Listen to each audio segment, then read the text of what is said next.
자, 지금 이 슬라이드를 통해서 여러분들이 보신 요 사진이 있죠.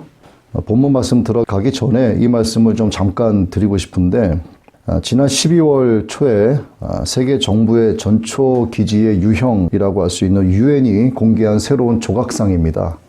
사자의 입과 곰의 발바닥과 표범의 얼굴과 독수리의 날개가 달린 이 짐승의 조각상은 이 그대로가 다니엘 7장 그리고 요한계시록 13장에서 묘사하고 있는 적그리스도와 적그리스도가 세울 세상의 나라상을 보여주고 있는 거예요. 다니엘 7장에서 사자는 바벨론 제국을, 그리고 곰은 바벨론 제국에 이어서 등장한 페르시아 제국을 상징하고, 표범은 이런 페르시아 제국을 무너뜨리고 세워진 헬라 제국을 상징합니다. 다니엘 7장에는 등장하지 않지만 이 독수리는요, 로마 제국을 상징하는 새예요. 바벨론 제국과 바벨론 왕을 상징하는 사자의 입, 또 페르시아 제국과 그 왕을 상징하는 곰의 발, 헬라 제국과 그 왕을 상징하는 표범의 얼굴, 또 로마 제국과 로마의 황제로 상징하는 독수리의 날개. 다시 말씀드리지만 다니엘서 7장과 요한계시록 13장에 기록된 적그리스도와 그의 나라의 모습을 그대로 담아낸 이 짐승상이 유엔 본부 앞에 세워졌습니다. 세상 나라를 상징하는 이 나라들이 합쳐진 이 짐승은 마지막 때에 등장할 적그리스도와 그가 세울 나라, 즉 뉴 월드 오더를 상징한다고 볼 수가 있어요. 세계 정부의 전초 기지인 유엔이 이런 짐승 조각상을 공개한 것은 무엇일까? 이게 그냥 간과하고 넘어갈 문제는 절대로 아닙니다. 이것은요, 적그리스도와 또 그가 세울 나라가 임박할 때가 머지 않았다 하는 것을 나타내 주는 거예요. 정말 이 시대에 깨어있는 예수 그리스도의 성도, 주님의 제자, 성령으로 인쳐져서 하나님을 아빠 아버지라고 부르는 자녀들은 시대적인 현상들을 바르게 보고 분별할 수 있어야 됩니다. 때가 얼마 남지 않았어요. 데살로니가후서 2장에는 막는 자의 역할을 하고 있는 교회가 떠난 후에 비로소 불법한 자인 적그리스도가 등장할 것이다 하고 예언하고 있어요. 그런 의미에서 본다면 이 적그리스도의 등장에 가깝다 하는 것은 다른 말로 곧 교회의 휴고 사건도 머지 않았다는 뜻으로 해석이 됩니다. 주님께서 다시 오실 그날이 우리의 눈앞에 있다라고 하는 사실을 여러분 늘 잊지 마시고 항상 깨어 있기를 간곡하게 주님의 이름으로 당부를 드립니다. 이제 오늘 본문 말씀으로 들어갑니다. 이미 지난 한 주간 동안 4차례에 걸쳐서 오늘 설교 말씀을 큐티로 내보낸 적이 있죠. 골방에서 기도하라는 제목으로 이미 나갔습니다. 많은 사람들이 기도가 어렵다고들 말하죠.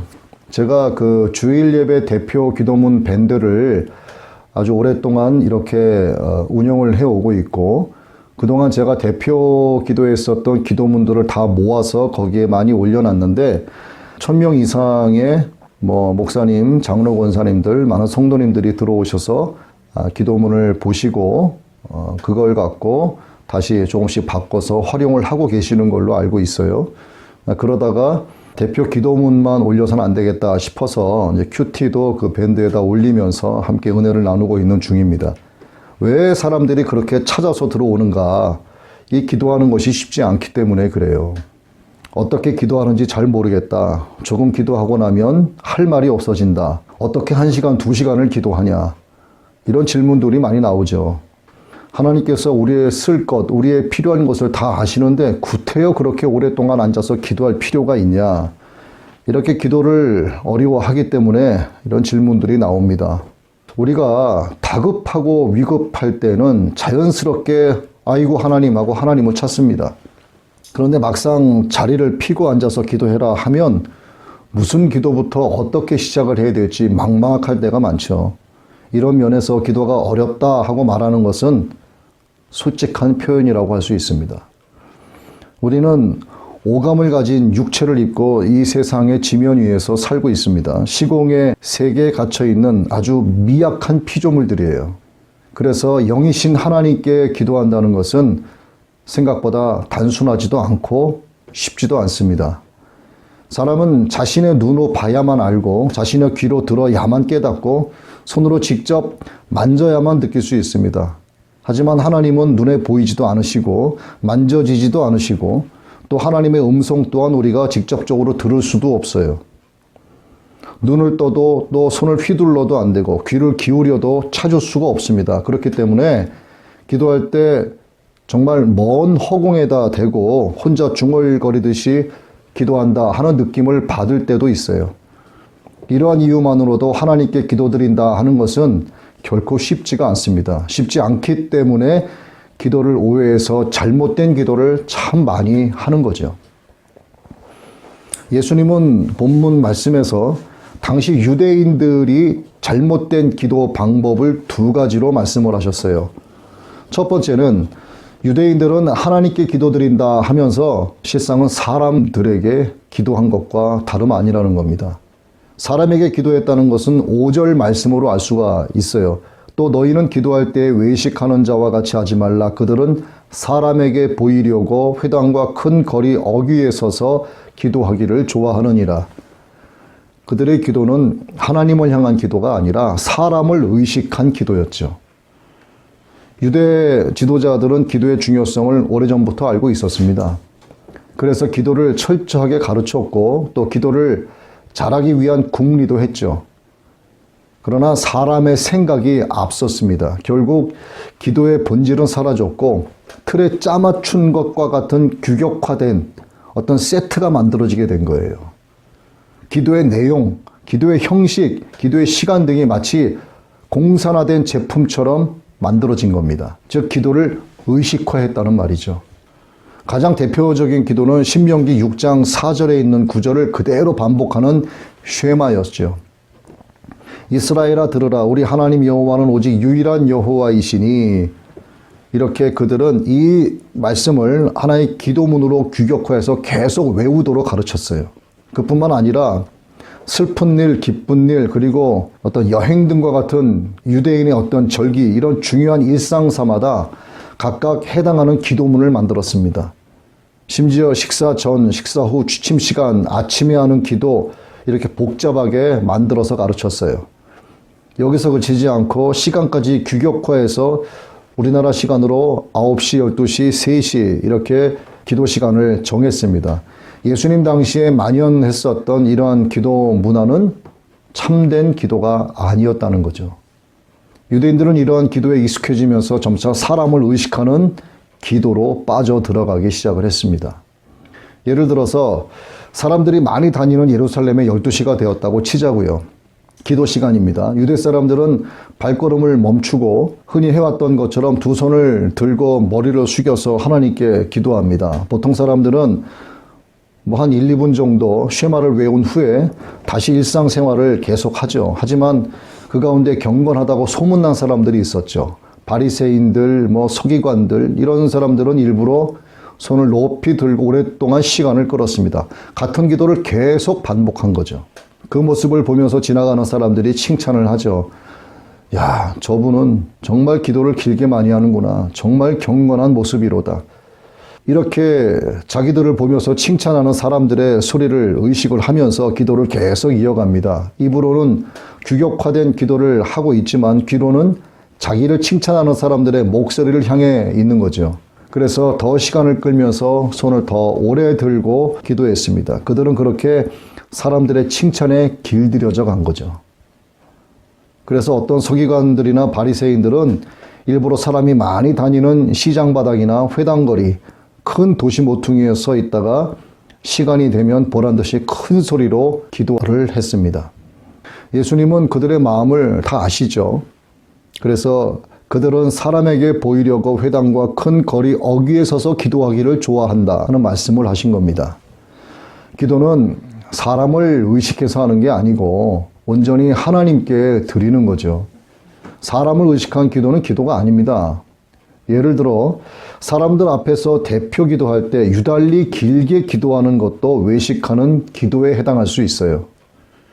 식사 기도할 때 식사 기도만 하면 되지 나라와 민족과 개개인의 모든 기도 제목까지 일일이 다 꺼내서 그 자리의 성격에서 벗어난 기도를 하는 것도 결국 사람들을 의식하는 기도일 수 있습니다. 주일 예배 대표 기도할 때도 마찬가지죠. 집에서는 1분을 넘기기 어려워하면서 강대상 앞에 서서 대표 기도를 하기 시작을 하면 아담부터 시작해서 모세 또 선지자들을 거쳐서 사사들을 거쳐서 신약 지나서 요한계시록 예수님의 재림 때까지 쭉 훑으면서 기도하는 사람들도 꽤 많아요. 그래서 그 사람이 대표 기도하는 주일 예배 때가 되면 곳곳에서 한숨 소리가 나오죠. 야, 또 저 장로님 나오셨다. 한참 기다려야 된다. 그래서 이러한 기도를 하는 것은 사람을 의식하기 때문이다 하는 거죠. 하나님께서 이러한 기도를 받으시지 않는다는 겁니다. 기도를 많이 하는 것처럼 보이려는 경건의 모양일 뿐이죠. 예수님께서 지적하신 유대인들이 드리는 기도의 잘못된 부분 두 번째는 중언부언하는 기도예요. 6장 7절입니다. 또 기도할 때 이방인과 같이 중언부언하지 말라. 그들은 말을 많이 해야 들으실 줄 생각하느니라. 중언부언이란 뜻의 헬라어 바톨로게오라는 말이 있는데 의미 없는 말을 반복하거나 의미 있는 말이라고 해도 생각 없이 무작정 반복하는 것을 말합니다. 그리고 규격화된 내용을 반복하면서 하나님을 설득하듯이 기도하는 것도 중언부언하는 기도예요. 이렇게 기도 시간을 억지로 오래 끄는 사람을 여러분 많이 보셨죠? 누구든지 이러한 잘못된 기도의 함정에 쉽게 빠질 수 있습니다. 반복 자체가 나쁜 것은 아니에요.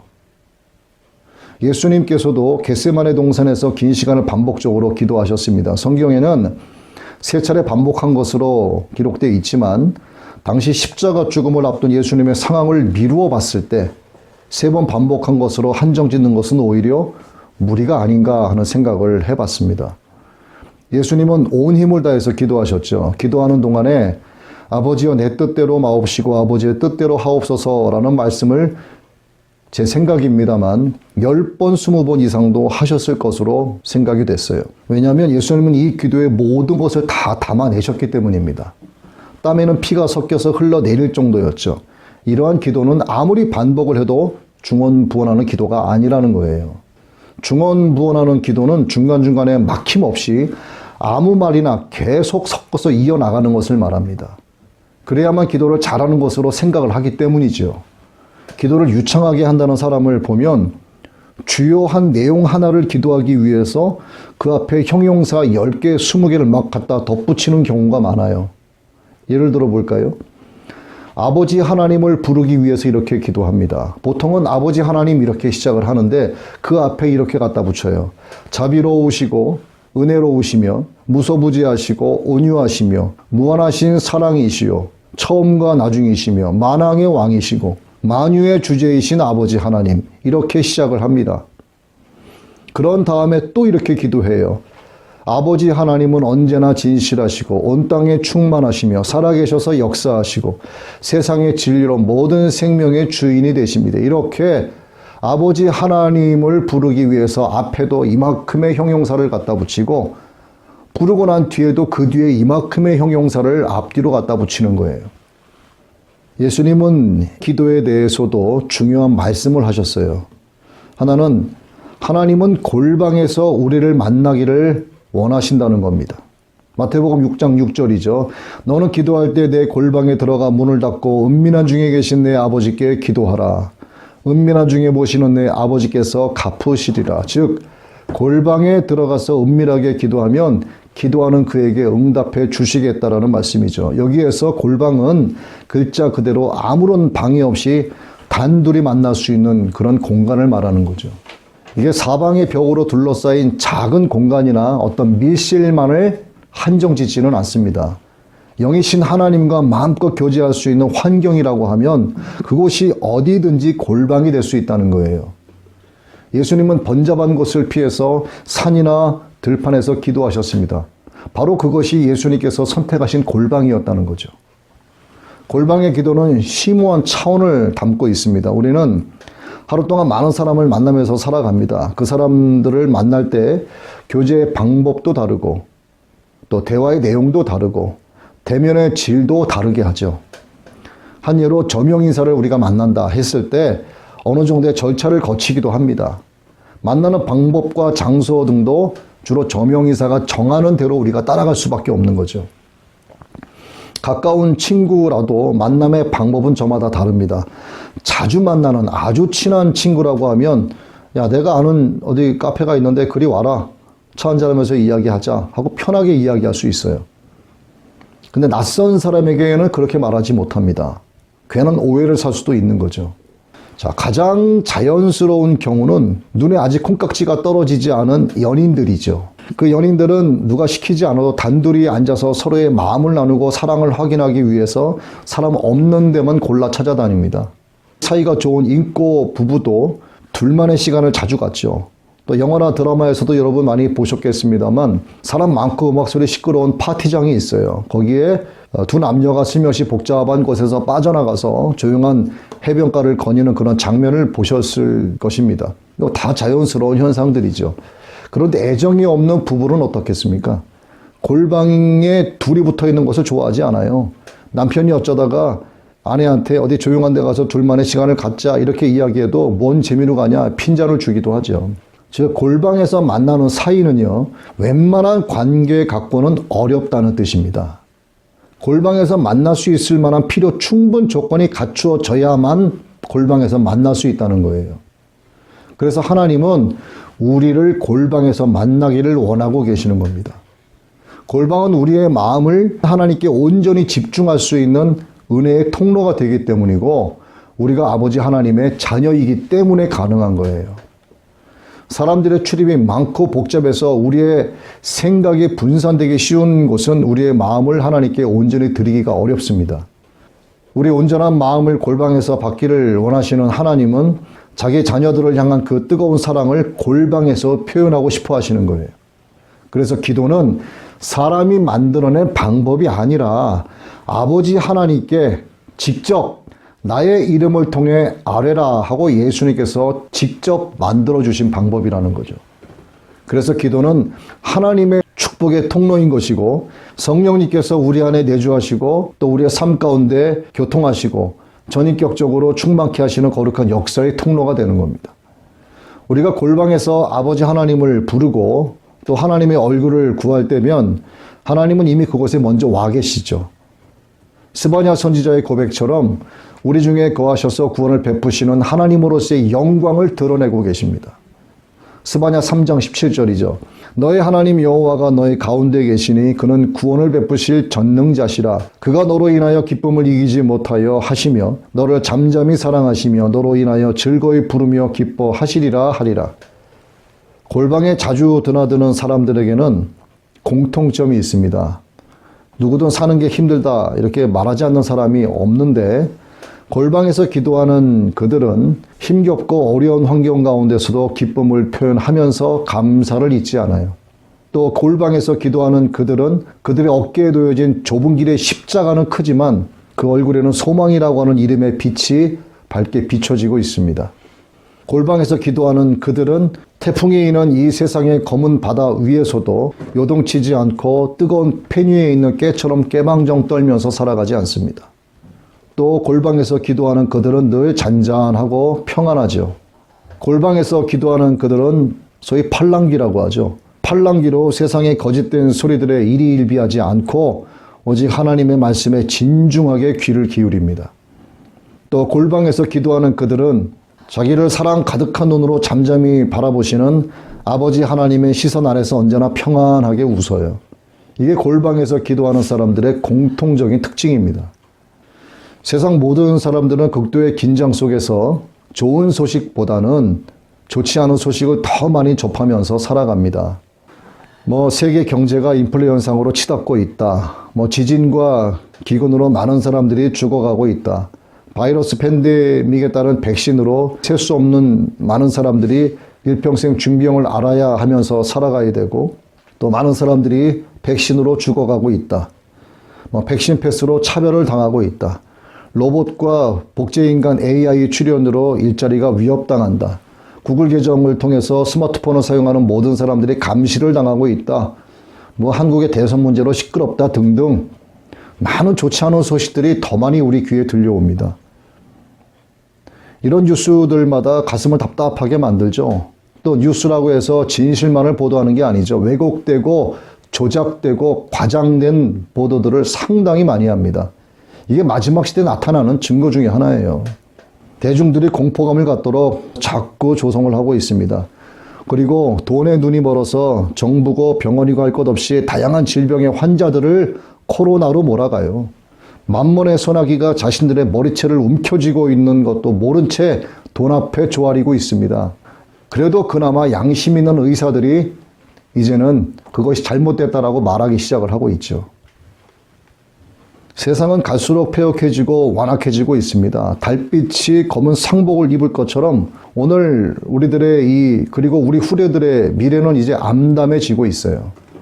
또한 개인주의에 명분을 내세운 극도의 이기주의가 나타나고 있고 소수의 인권을 보호해준다는 차별금지법이라고 하는 그럴듯한 명분을 내세워서 하나님께서 정말 가증히 여기시는 동성애를 조장하고 부추기고 있습니다.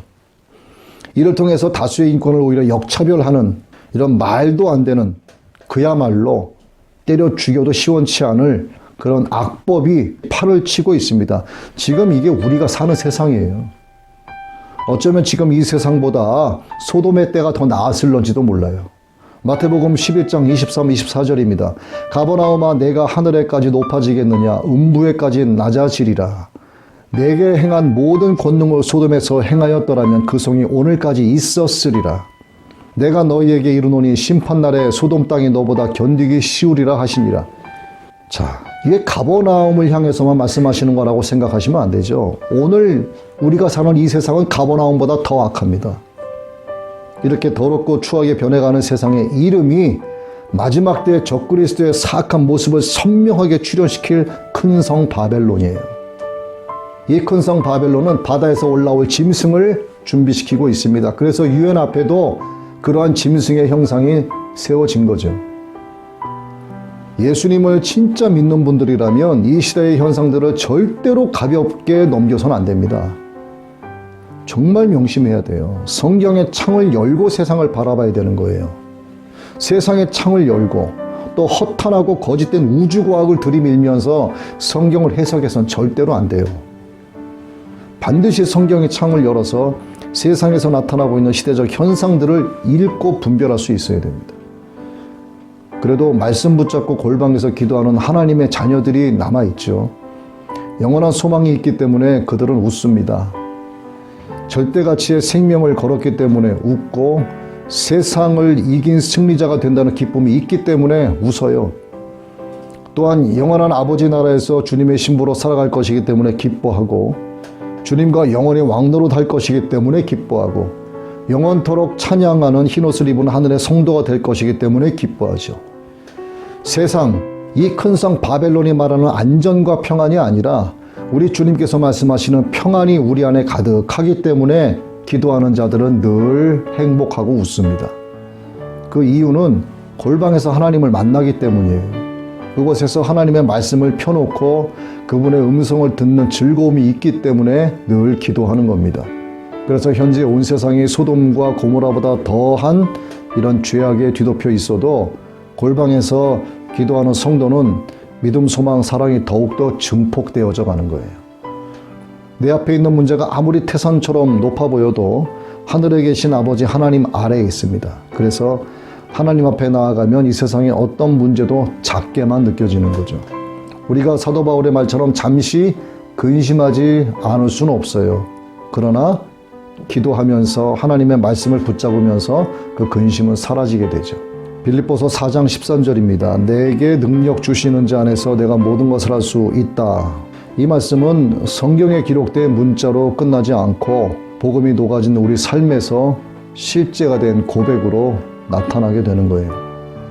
그래서 골방에 들어갈 때는 울어도 나올 때는 웃습니다. 저녁에는 울음이 깃들지라도 아침에는 기쁨이 오죠. 슬픔이 변해서 춤이 되게 하시고 베옷을 벗기고 기쁨으로 띠를 띄우십니다. 영혼을 수월에서 끌어내시어 우리를 살리시고 무덤으로 내려가지 않게 하시는 거예요.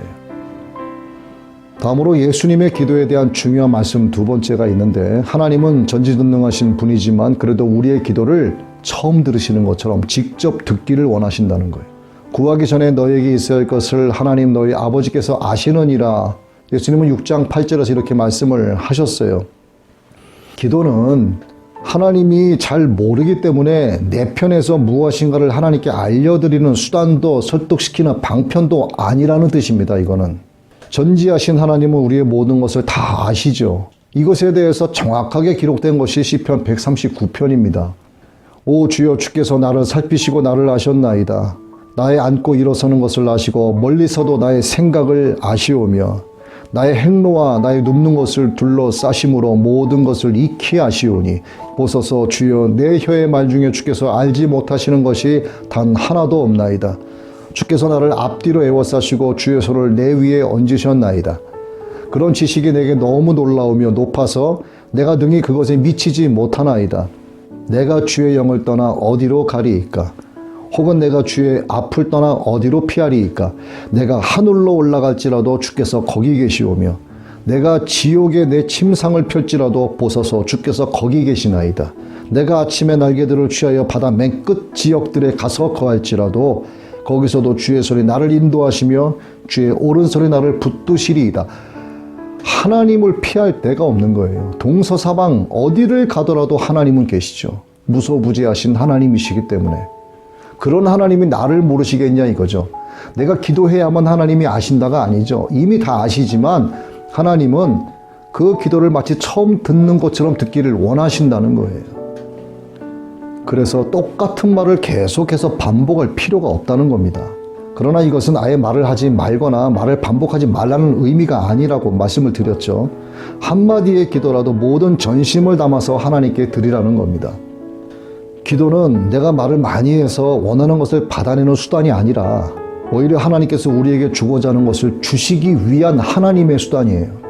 하나님은 천국의 모든 선한 것을 우리에게 다 안겨주기를 원하고 계십니다. 그래서 예수님은 기도를 통해서 하나님의 영, 곧 성령으로 충만케 하시고 인침받게 하셔서 감히 창조주 하나님을 아빠, 아버지라고 부르게 해주신 것이고 결국 하늘의 축복을 영원히 누리도록 기도의 길을 열어주신 거예요. 때로는 특별히 하나님께서 우리의 마음의 소망을 아시고 구하기 전에 먼저 채워주시는 경우도 있죠. 하지만 대체적으로 하나님은 우리의 기도를 통해서 마침내 하나님의 선물을 주시기를 원하십니다. 기도를 통해서. 그래서 우리의 필요를 다 아시면서도 기도하라고 명하신 거예요. 골방에서 기도했는데 좋지 않은 상황과 어려운 환경이 계속 이어질 수 있습니다. 바뀌지 않고 전과 동일할 수 있어요. 그러나 기도하는 내 자신은 변한다는 겁니다. 나를 긍휼히 여기시는 하나님의 은혜와 사랑을 체험하기 때문에 주여 주시옵소서 주시옵소서라고 일관했었던 그 기도가 이제는 나의 모든 것을 드리기 원한다는 기도로 바뀌게 되는 거예요. 그래서 감사함으로 구할 것을 구하고도 결국은 예수님처럼 이렇게 기도합니다. 내 뜻대로 마옵시고 아버지의 뜻대로 하옵소서로 기도를 마무리하게 되는 거예요. 이처럼 기도는 우리의 상황과 환경을 변화시켜 주기 이전에 기도하는 그 사람을 변화시켜 주시는 하나님의 능력으로 먼저 나타나게 됩니다. 그 뒤에 짧은 외마디의 기도로 놀라운 위력을 나타내는 믿음의 역사들을 체험하게 해주시는 거예요. 과거와 비교해 보면 우리 생활 템포가 매우 빨라졌죠. 세상 자체가 스마트해졌습니다. 통신과 전자, 문화와 음식, 정치와 경제, 오프라인 사회, 그리고 SNS 이런 것들이 스마트한 디바이스의 모양으로 우리의 삶을 막 파고들고 있습니다. 더 이상 이런 것 없이는 살 수 없는 세상이 됐죠. 세상 사람들은 이렇게 만몬의 그늘에 서서히 가려지고 있습니다. 빛이신 주님을 보지 못하게 하고 거룩하신 하나님의 음성을 듣지 못하게 합니다. 하나님의 긍휼이 아닌 넓은 길에 질비하게 깔린 재미거리들을 구하게 만들어요. 즉 기도하는 시간이 점점 사라지고 있다는 뜻입니다. 주어진 시간은 하루 24시간이지만 기도의 시간은 그 안에 없습니다. 잠잠히 하나님의 말씀을 묵상하는 시간도 그 안에 없어요. 두 손을 들고 하나님을 찬양하는 시간도 없습니다. 우리는 그렇게 점차 거룩함으로 나아가는 시간을 잃어가고 있다는 거예요. 하나님의 존전에 나아가는 시간을 잃어가고 있습니다. 그럴수록 우리의 이름은 어떻게 됩니까? 하나님의 생명책에서 흐려지기 시작을 하는 거예요. 이걸 두려워해야 됩니다. 우리의 생각과 시간을 빼앗을 만한 이러한 재미있는 것들이 온오프라인 구분 없이 세상에 널려 있습니다. 사단은 이러한 것들을 적극 이용하게 해서 하나님의 자녀들을 시공간을 좀먹는 벌레처럼 만들어버리는 거예요. 시공간을 좀먹는다는 의미가 뭡니까? 영원하신 아버지 하나님의 나라로 가기 위해서 준비해야 될 짧은 이 세상에서의 거룩한 삶을 하나님을 대적하는 저주의 삶으로 바꿔버리고 있다는 뜻이에요. 요즘 대부분의 성도들은 골방에 들어간 지가 언제인지 모를 정도로 한 주간을 그냥 보냅니다. 성도들뿐만이 아니라 목사들 또 항존직 직분자들도 예외가 아닙니다. 참으로 불행한 이야기죠. 진짜 바빠서 그렇게 했느냐? 절대 그렇지 않아요. 골방의 기도는 바빠서 못하는 법이 없습니다. 게을러졌고 나태해졌기 때문에 그래요.